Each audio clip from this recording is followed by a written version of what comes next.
صحیح تیمم اور تیمم کے جائز ہونے کے موارد۔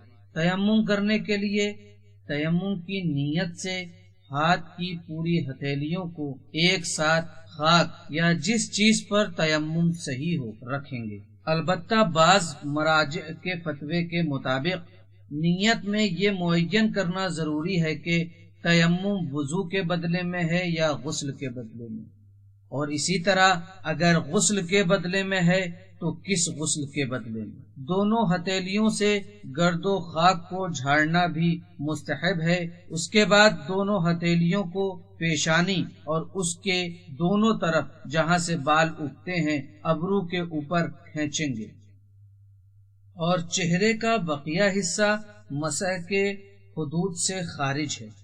اس کے بعد بائیں ہاتھ کی ہتھیلی کو داہنے ہاتھ کی ہتھیلی کی پشت پر گٹے کے اوپر سے انگلیوں کے سرے تک،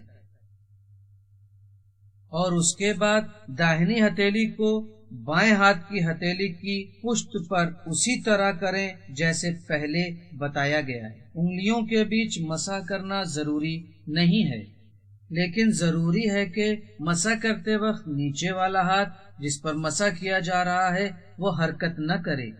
بعض مراجع تقلید کا فتویٰ ہے کہ دوبارہ ہتھیلیوں کو خاک پر مارا جائے اور داہنے اور بائیں ہتھیلی کے مسح کو دوبارہ کیا جائے تاکہ صحیح تیمم انجام پانے کا اطمینان ہو جائے۔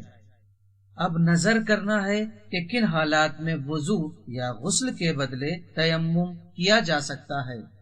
1.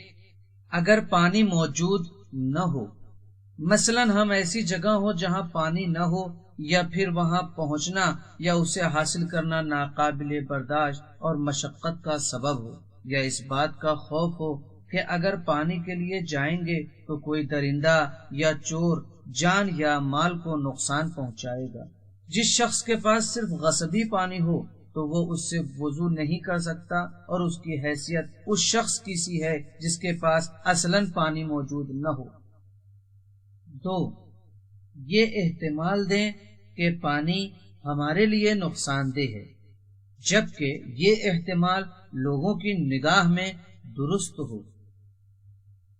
پانی کے ختم ہو جانے اور خود اپنے ساتھیوں کے یا پھر ایسے جاندار کے پیاسے رہ جانے کا خوف ہو جس کی جان بچانا واجب ہو۔ البتہ یہ حکم اس صورت میں ہے جس صورت میں آدمی کے مرنے یا ناقابل برداشت مرض یا مشقت میں پڑنے کا اندیشہ ہو، ہمارا بدن یا لباس نجس ہو اور ہمارے پاس پانی بھی تھوڑا ہو کہ اگر اس سے وضو کر لیں تو پھر نجس بدن یا نماز کے لباس کو پاک کرنے کے لیے پانی نہ بچے۔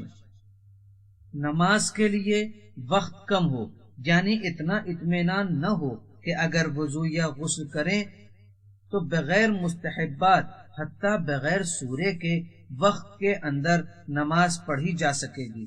البتہ نماز میں عمدن اتنی دیر کرنا کہ وضو یا غسل کا وقت نکل جائے حرام ہے، لیکن اس صورت میں تیمم سے پڑھی جانے والی نماز صحیح ہے اور احتیاط کی بنا پر اس نماز کی قضا بھی بجا لائے گا۔